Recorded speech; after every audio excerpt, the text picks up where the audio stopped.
perdeu para Camarões de 1-0. Primeira derrota para um time africano do Brasil numa Copa do Mundo. Passamos vergonha, porque não jogamos nada.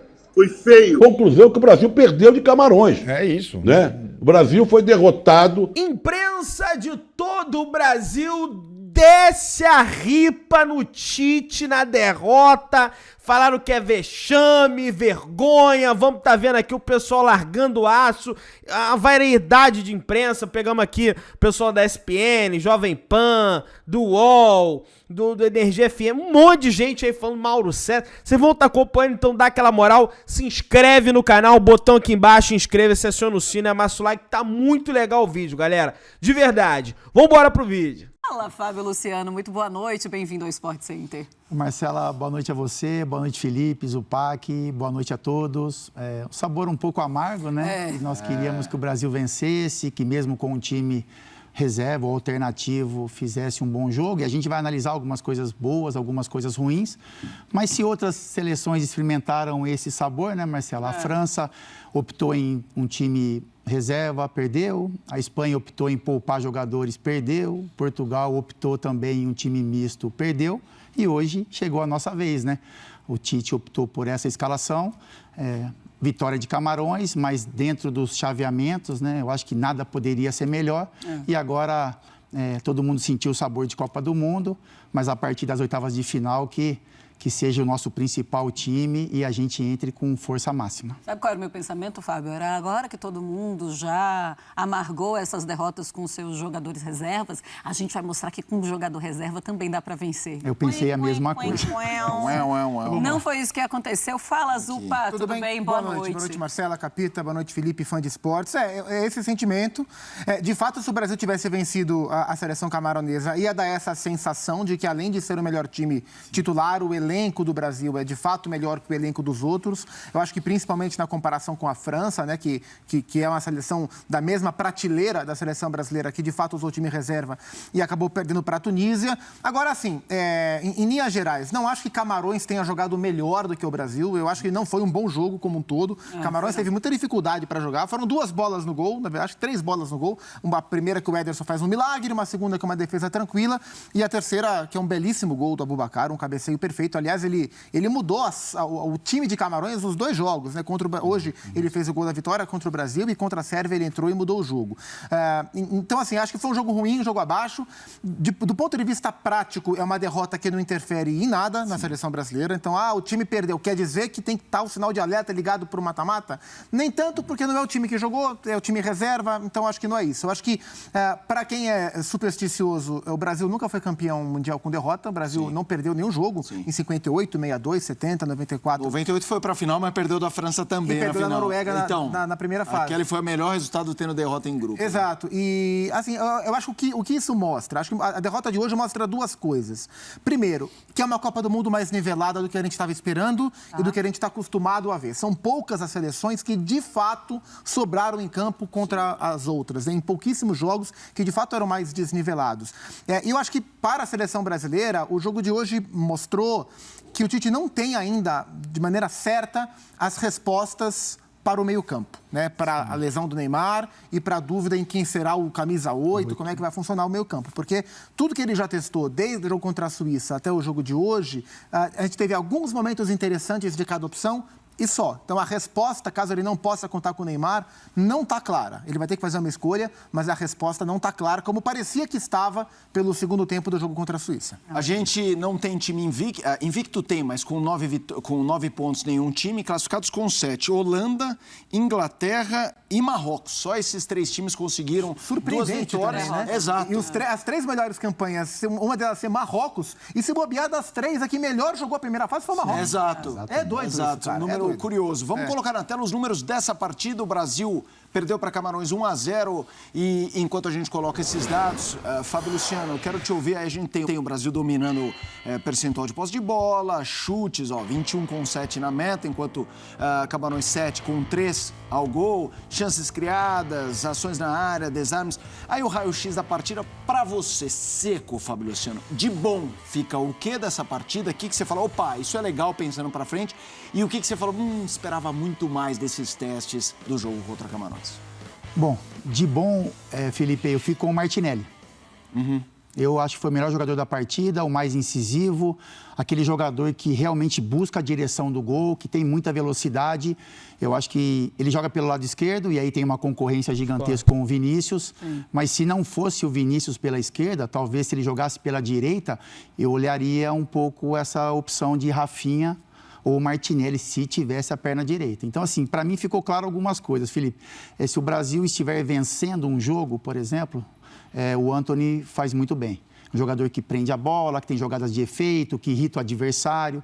Se o Brasil estiver empatando ou perdendo, ter que correr atrás, eu acho que o Martinelli hoje mostrou que está preparado para isso, não sentiu o tamanho do jogo, foi um jogador que toda hora tentou enfrentamento em direção ao gol contra os camaroneses. Eu acho que isso fica de positivo.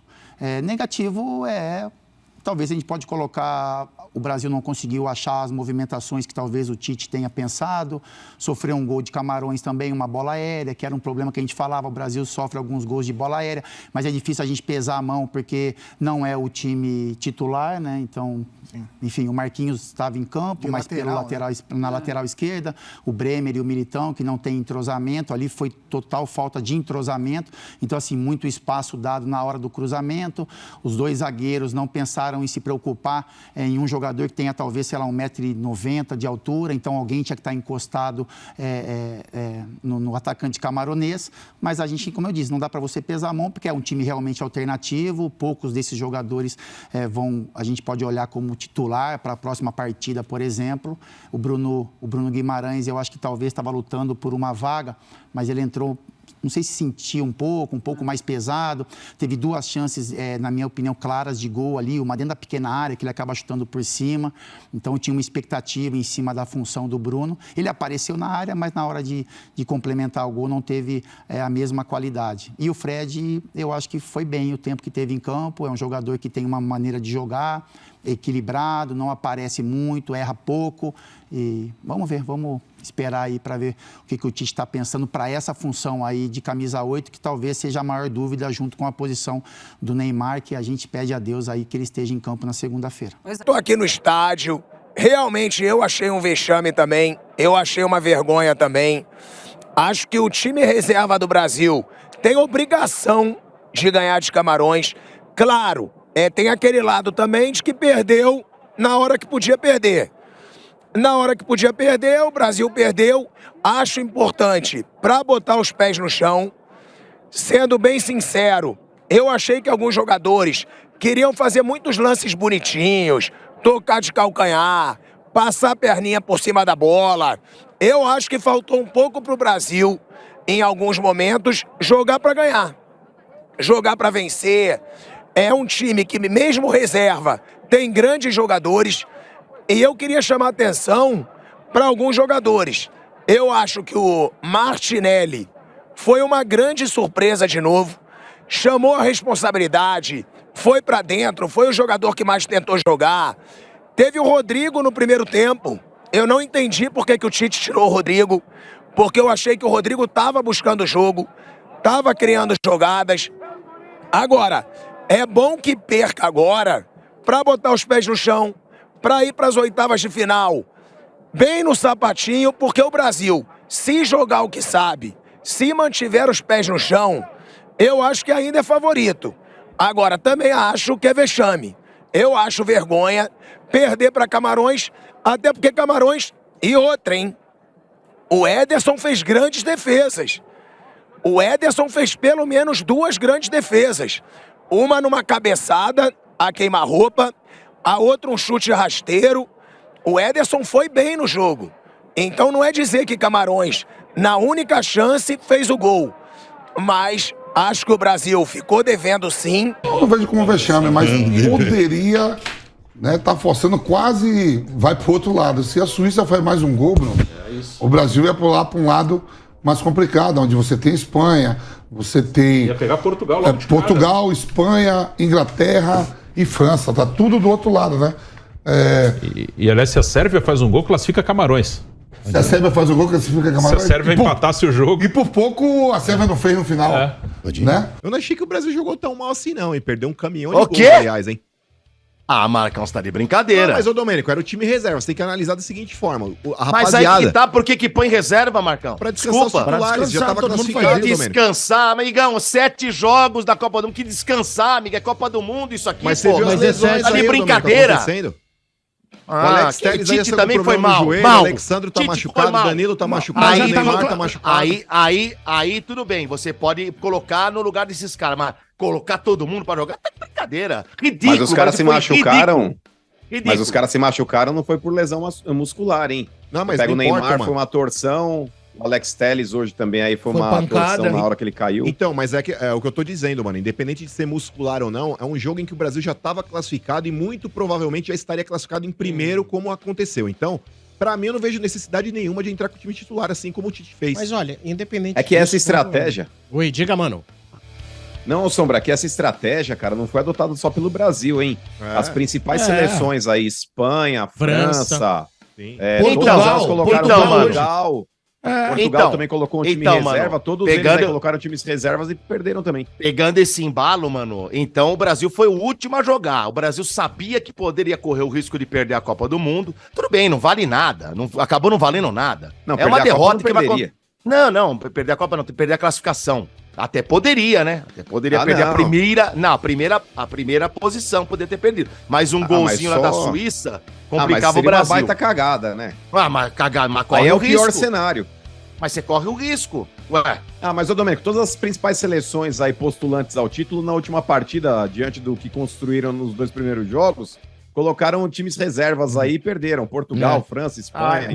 Dura você ter que chegar na última precisando ganhar pra classificar. Aí é não, sim. E vamos lembrar, tudo bem. Aí é tudo bem, mas a gente teria um intervalo de apenas 2 dias entre um jogo e outro, hein? Cara. Isso vai refletir lá na frente. Chega numa semifinal e numa final, isso pesa lá na frente. O Brasil joga a segunda, hein, gente? Isso não pesa agora, pesa em jogos importantes. Mas a Copa do Mundo é assim mesmo, gente. Você joga seguidamente, não tem isso. Não tem que ficar... Mas já tá reduzida. Porque vai jogar... E nas oitavas... já tá classificado. Já não tem prorrogação em caso de empate? Tem prorrogação, depois pênaltis. Mas isso aí. Se precisar da torcida que tá lá, não sei não, hein? Não dá nem pra chamar isso de torcida, né? É um grupo de pessoas que se veste de amarelo, fica ali atrás do gol com um batuque muito ruim e que não tem um grito, não tem um incentivo, não tem nada. Esses caras não sabem torcer. Gente, tudo na vida você tem que aprender a fazer, né? De uma maneira correta. Torcer tem uma técnica, né? É preciso alguma experiência. Esses caras não sabem torcer. Torcida de jogo de vôlei é melhor do que a torcida do Brasil aqui na Copa. Essa que se propõe a ser aquela organizada. Os caras estão brincando de torcida organizada. Eles não sabem apoiar o time. Então, fora de campo é um desastre. É um estádio todo amarelo, com muita gente de várias partes do mundo. Tinha um rapaz perto de mim de Oman, veio só para ver o futebol brasileiro, só para ver a seleção brasileira, porque esse fascínio que a história do futebol brasileiro desperta em pessoas do mundo inteiro.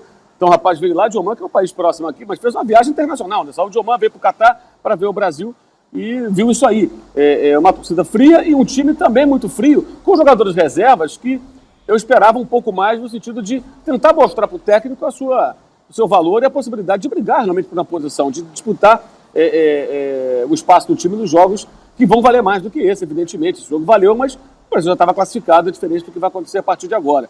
Eu acho que foi um choque de realidade, porque houve um excesso de otimismo pela ótima atuação contra a Sérvia no segundo tempo, foi realmente muito boa, no sentido de achar que, não, o time reserva também é bom. Uma coisa é a teoria, outra coisa é o time em campo. O time reserva em campo não é isso que as pessoas imaginavam, né? Um time estéril, um time que criou muito pouco, um time que não tem tanto conjunto, os jogadores não se conhecem tão bem. Então, é uma lenda essa história. Uma coisa é você ter um time titular e os reservas que vão preencher lacunas, né? Não, uma eventualidade ou outra. A outra é você trocar todo mundo. Ele correu o risco, como outros técnicos também correram. Portugal perdeu por isso, a França perdeu porque jogou com reserva também. Outras equipes fizeram a mesma coisa. No caso da Espanha, não foi nem exatamente isso, mas acabou também sofrendo com uma zebra.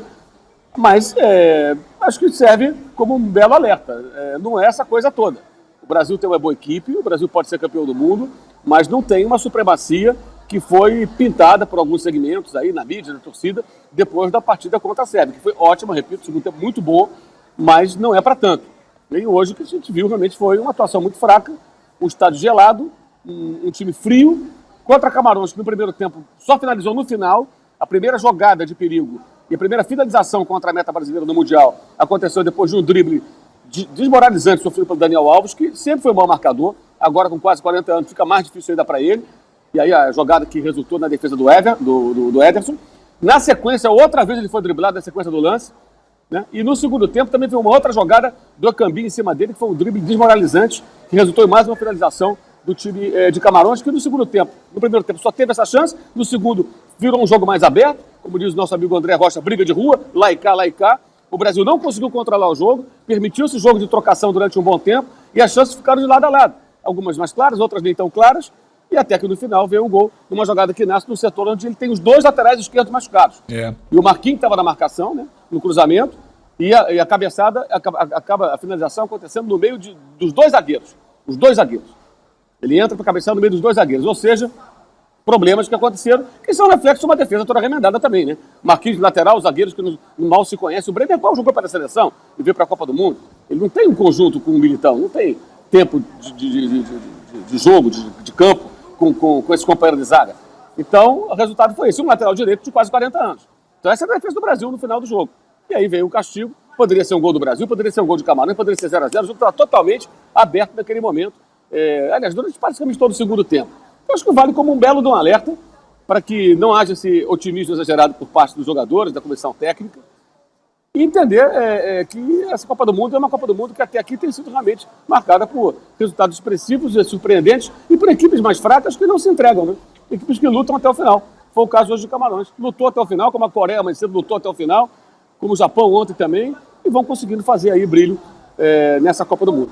Uma coisa bem rápida. Agora vamos ter que mandar a Metz, né? O jogador mais velho com a camisa da seleção brasileira jogou na derrota para Camarões. Porque antes parecia que era uma coisa maravilhosa. Ia fazer uma estátua pro Daniel Alves, porque ele era o jogador mais velho a vestir a camisa da seleção brasileira numa Copa do Mundo. Iam fazer uma estátua, sabe? Ele era um jogador que transcende o futebol, né? Isso aí tem. Porque o que significa transcender o futebol pro Tite? Porque uma pequena lista de jogadores que transcenderam o futebol é Cantona, é Maradona, é Magrão, Sócrates, é Cruyff, né? É o Sadio Mané, é o Jorge Weah. Onde que entra o Daniel Alves nessa história de transcender o futebol? Né? Então, o jogador mais velho a vestir uma camisa da seleção brasileira, Daniel Alves, com 39 anos, que na opinião do treinador dele, ele transcende o futebol, perdeu para Camarões de 1-0. Primeira derrota para um time africano do Brasil numa Copa do Mundo. Passamos vergonha, porque não jogamos nada. Foi feio. O Robson da Silva aqui fala, os reservas não são times, era um catado, faltava entrosamento. O Daniel Alves, o ponte ia para cima dele. No esporte de alto nível, levar sub-50, e aí ele dá uma risada. Aí, Trajano, a gente, como eu estava falando, antes do jogo era, bom, vai jogar o time reserva, o jogo não vale nada, vai... Derrota sempre tem sequela, não tem derrota boa. Ah, botou o time reserva. Não existe isso.